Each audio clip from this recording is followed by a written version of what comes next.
नमः शिवाय। आइए सुनते हैं हरतालिका तीज की पौराणिक कथा। हरतालिका तीज व्रत की पौराणिक कथा।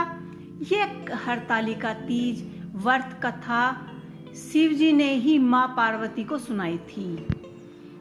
शिव भगवान ने इस कथा में माता पार्वती को उनके पिछले जन्म को याद दिलाया था।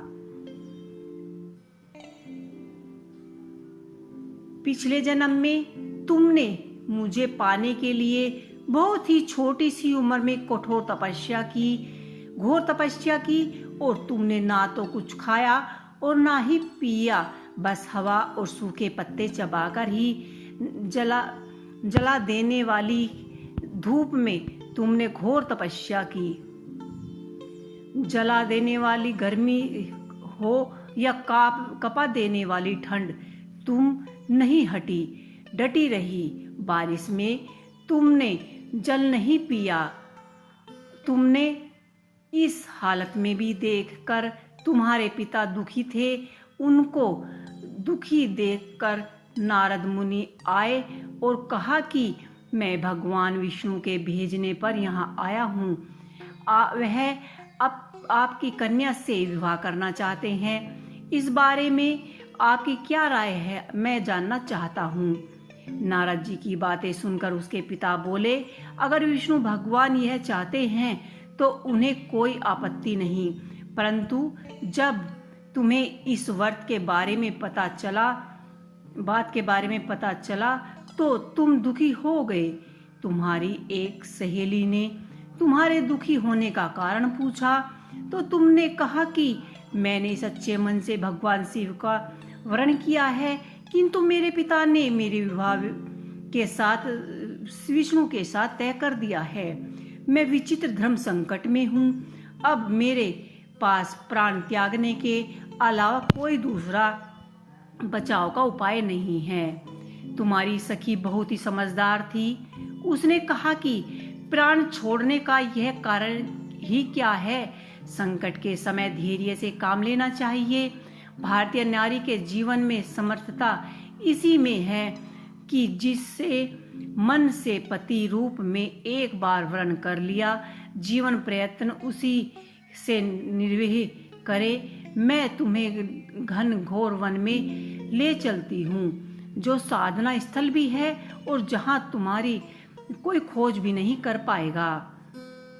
तुम्हें पूर्ण विश्वास है कि ईश्वर अवश्य ही तुम्हारी सहायता करेंगे। तुमने ऐसे ही किया। तुम्हारे पिता तुम्हारे घर में नहीं पाकर बड़े चिंतित हुए। इधर तुम्हारी खोज होती रही, उधर तुम अपनी सहेली के साथ नदी के तट पर एक गुफा में मेरी साधना करने लगी। तुमने रेत के शिवलिंग का निर्माण किया। तुम्हारे इस कठोर तपस्या के प्रभाव से मेरा आसन हिल उठा और शीघ्र ही तुम्हारे पास पहुंचा और तुमसे वर मांगने को कहा।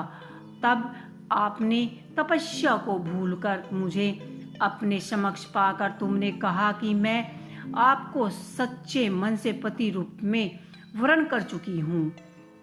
यदि आप सचमुच मेरी तपस्या से प्रसन्न होकर यहाँ पधारे हैं तो मुझे अपनी अर्धांगिनी के रूप में स्वीकार कर लीजिए।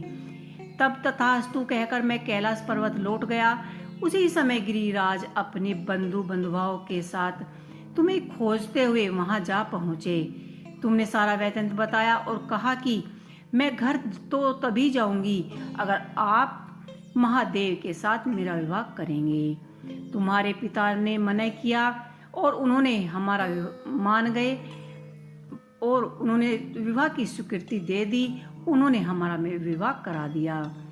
इस व्रत का प्रभाव और इस व्रत का महत्व यह है कि मैं इस व्रत को पूर्ण निष्ठा से करने वाली प्रत्येक स्त्री की मनोइच्छित फल देता हूँ। इस पूरे प्रमाणकरण में तुम्हारी सखी ने तुम्हारा हरण किया था, इसीलिए इस व्रत का नाम हरतालिका तीज हो गया। इस व्रत से जुड़े एक मान्यता यह भी है कि व्रत को करने वाली स्त्रियां पार्वती जी के सामने ही सुखपूर्वक पतितर्पण करके शिवलिंग को जाती हैं और सौभाग्यवती स्त्री अपने सुहाग को अखंड बनाने रखने और अविवाहित युवतियां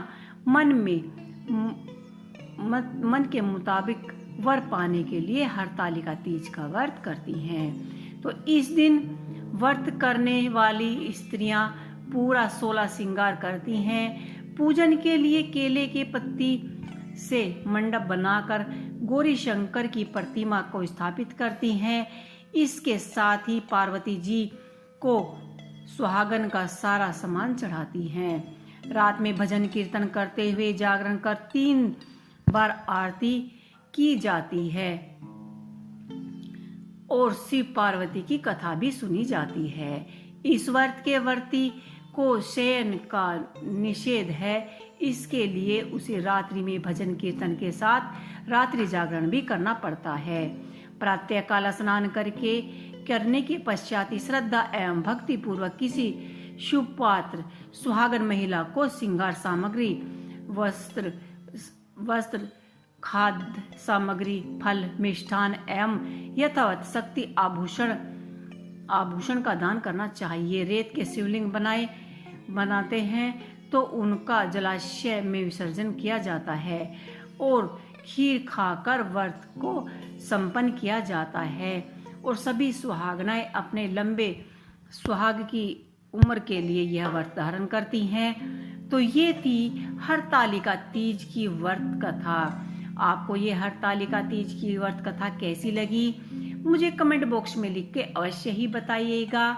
इसी के साथ ओम नमः शिवाय, हर हर महादेव।